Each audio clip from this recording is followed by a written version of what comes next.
आज हम विंडोज़ 11 को इंस्टॉल करेंगे बिना किसी पेन ड्राइव के और बिना कोई छेड़छाड़ किए आईएसओ फाइल के साथ, यानी कि बिल्कुल ओरिजिनल जो आईएसओ फाइल होगा उसके साथ हम कोई भी टीपीएम वगैरह का छेड़छाड़ नहीं करने वाले।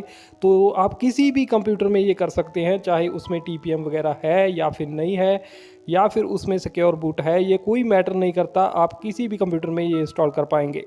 हम इस वीडियो में आपको डाउनलोड और इंस्टॉलेशन का फुल प्रोसेस बताने वाले हैं। और अगर आप इसी तरह के कंटेंट में इंटरेस्टेड हैं तो वीडियो को ज़्यादा से ज़्यादा लाइक शेयर करें और चैनल को सब्सक्राइब करना दोस्तों बिल्कुल भी ना भूलें। तो दोस्तों चलिए स्टार्ट करते हैं वीडियो और आपको दिखाते हैं कि किस तरह से आप without any pen drive, without any TPM fix original ISO Windows 11 को कैसे इंस्टॉल करेंगे। तो सबसे पहले आपने आ जाना है अपने ब्राउज़र में आने के बाद यहाँ पे अपने गूगल में आने के बाद टाइप करना है विंडोज़ इनसाइडर प्रीव्यू या फिर विंडोज़ 10 इनसाइडर प्रीव्यू, ये आप यहाँ पे टाइप कर सकते हैं। तो जैसे ही आप ये टाइप करेंगे ऊपर जो आपको वेबसाइट का लिंक मिलेगा इस पर आपने क्लिक कर देना है। तो ये वेबसाइट जो है आपके सामने अभी ओपन हो जाएगी, ये देख लीजिए ये पूरी तरह से ओपन हो चुकी है। और उसके बाद यहाँ पे आपने बीटा चैनल को सिलेक्ट कर लेना है, ये देख लीजिए बीटा चैनल को मैंने सेलेक्ट किया। उसके बाद यहाँ पे डाउनलोड हेयर का ऑप्शन आपको यहाँ पे मिल जाएगा।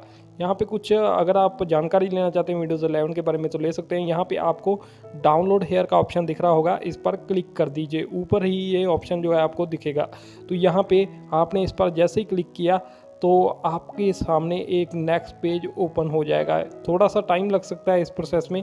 ये देख लीजिए विंडोज़ इनसाइडर प्रीव्यू हमारे सामने आ चुका है। नीचे आ जाइए थोड़ा सा, यहाँ पे आपको एडिशन सेलेक्ट करना है। तो जो भी आप एडिशन सेलेक्ट करना चाहते हैं, चाहे वो डेव चैनल हो या फिर बीटा चैनल हो, आप वो कर सकते हैं।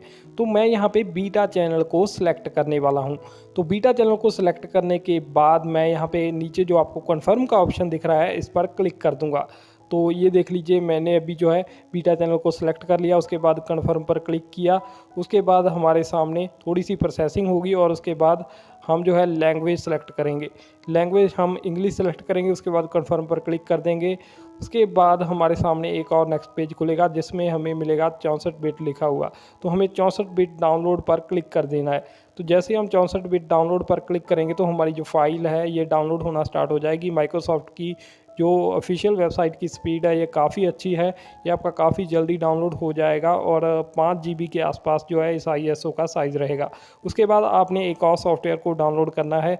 इस सॉफ्टवेयर का नाम है दोस्तों Win2 HDD। तो आपने इसे भी डाउनलोड कर लेना है इनकी ऑफिशियल वेबसाइट से। तो ये देख लीजिए जो ऊपर आपको वेबसाइट का लिंक दिख रहा है इस पर क्लिक कीजिए और आप इनकी ऑफिशियल वेबसाइट पर आ जाएंगे। ये देख लीजिए अगर आप प्रोफेशनल लाइसेंस परचेज करना चाहते हैं तो आप थोड़े से पैसे देकर जो है यहाँ पे लाइसेंस को प्रोफेशनल में कन्वर्ट कर सकते हैं। और अगर आप फ्री डाउनलोड करना चाहते हैं तो वो भी आप कर सकते हैं। यहाँ से आपका काम जो है फ्री वाले वर्जन से ही चल जाएगा। ये देख लीजिए मैंने इसे इंस्टॉल किया और ओपन करने के बाद ऐसा इंटरफेस जो है आपके सामने आने वाला है, आप देख सकते हैं। और उसके बाद री इंस्टॉल विंडोज़ पर हमने जो है क्लिक कर देना है इस सॉफ्टवेयर को इंस्टॉल करके। तो उसके बाद हमने जो है अभी इमेज फाइल को सिलेक्ट करना है जो कि होगी हमारी विंडोज़ 11 की। ये देख लीजिए दोस्तों विंडोज़ 11 की जो ओरिजिनल आईएसओ फाइल हमने डाउनलोड की उसे मैंने जो है अभी सिलेक्ट कर लिया। तो ये देख लीजिए यहाँ पे आपके सामने काफ़ी सारे ऑप्शंस आ जाएंगे। आप जो भी विंडोज़ वर्जन इंस्टॉल करना चाहते हैं उसे आप सिलेक्ट कर लीजिए। मैं यहाँ पे विंडोज़ 11 प्रो को सिलेक्ट करता हूँ और नेक्स्ट कर देता हूँ। तो नेक्स्ट करने के बाद आपके सामने एक और पेज ओपन होगा। यहाँ पे आपने एज इट इज़ यही सेटिंग रखनी है, चाहे आपका MBR है या फिर GPT है। तो कंफ्यूज नहीं होना, आपने सिंपली नेक्स्ट पर क्लिक कर देना है।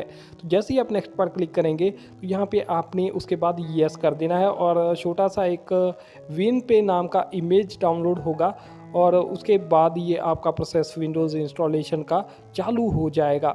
तो ये थोड़ा सा टाइम ले सकता है आपके केस में। और इस प्रोसेस को कंप्लीट होने के बाद आपको येस कर देना है और आपका कंप्यूटर जो है रीस्टार्ट हो जाएगा। अभी मैं आपको एक्सटर्नल कैमरा से दिखाता हूँ अगला जो प्रोसेस है हमारा। तो अभी हम आ चुके हैं एक्सटर्नल कैमरा की ओर। यहाँ पे आप देख सकते हैं कि मैंने जो है येस पर क्लिक किया। एक बार फिर से हम येस पर क्लिक करेंगे। तो जैसे ही हम येस पर क्लिक करेंगे तो हमारा जो ये कंप्यूटर है ये रीस्टार्ट हो जाएगा थोड़ी देर में। तो वेट करना है थोड़ा सा जब तक कि ये रीस्टार्ट नहीं होता। तो अभी जो है हमारा कंप्यूटर ये देख लीजिए रीस्टार्ट हो चुका है। और इसके बाद हमारा जो नॉर्मल विंडोज़ इंस्टॉलेशन की तरह जो इंस्टॉलेशन है वो कंप्लीट हो जाएगा। और इसमें आपको टीपीएम वगैरह को फिक्स करने की कोई भी ज़रूरत नहीं है दोस्तों, ये सबसे बड़ी बात है। और इसमें आपका फुल डेटा जो है फॉर्मेट भी होगा उसी तरह से जिस तरह से हम नॉर्मल विंडोज़ को इंस्टॉल करते हैं। और इसकी रिक्वायरमेंट यही है कि आपके पास चलता हुआ कंप्यूटर होना चाहिए, मीन्स कि उसमें विंडोज़ जो है इंस्टॉल होना चाहिए और कंप्यूटर आपका चालू होना चाहिए, तभी ये आप सारा प्रोसेस कर पाएंगे। आपको बूट में जाने की कोई भी ज़रूरत नहीं पड़ने वाली और आपका पूरा डेटा जो है फॉर्मेट होगा दोस्तों, बिल्कुल फ्रेश इंस्टॉलेशन होने वाला है आपका। तो मैंने आपको पिछले कुछ वीडियोस में भी बताया है, तो मैंने वीडियो को थोड़ा सा स्किप किया है यहाँ पे। ये देख लीजिए हमारा 100% कंप्लीट हो चुका है ये प्रोसेस और उसके बाद हमारा जो विंडोज़ है ये स्टार्ट भी हो चुका है। तो मैंने कुछ स्टेप जो है यहाँ पे स्किप किए हैं जो कि आप इजीली कर सकते हैं, उनके लिए कुछ ज़्यादा आपको इन्फॉर्मेशन की ज़रूरत नहीं पड़ेगी, वीडियो ज़्यादा लंबा ना हो इसीलिए मैंने इसे जगह जगह स्किप किया है। तो ये देख लीजिए यहाँ पे आपने अपना रीजन वगैरह सेलेक्ट कर लेना है, उसके बाद आपने जो है इस सारी सेटिंग को सेव करके आगे चलते जाना है। तो ये देख लीजिए दोस्तों, ये हमारा विंडोज़ जो है अभी स्टार्ट हो जाएगा। तो इस तरह से दोस्तों आप बिना कोई TPM को फिक्स किए और बिना किसी पेन ड्राइव के विंडोज़ 11 को अपने किसी भी कंप्यूटर में इंस्टॉल कर सकते हैं, चाहे वो लो एंड कंप्यूटर हो या फिर हाई एंड कंप्यूटर हो, UEFI हो चाहे ना हो, सिक्योर बूट हो चाहे ना हो, आपको कोई भी फ़र्क नहीं पड़ने वाला। आपका जस्ट जो है ये एज इट इज़ ऐसे ही इंस्टॉल हो जाएगा जिस तरह से मैंने किया। अगर आपको ये हमारा वीडियो अच्छा लगा, वीडियो को ज़्यादा से ज़्यादा लाइक शेयर करना और चैनल को सब्सक्राइब करना दोस्तों बिल्कुल भी मत भूलना। तो थैंक यू दोस्तों, वो मिलते हैं किसी अगले वीडियो में। बने रहिए हमारे चैनल के साथ ऐसी ही अमेजिंग वीडियोज़ के लिए।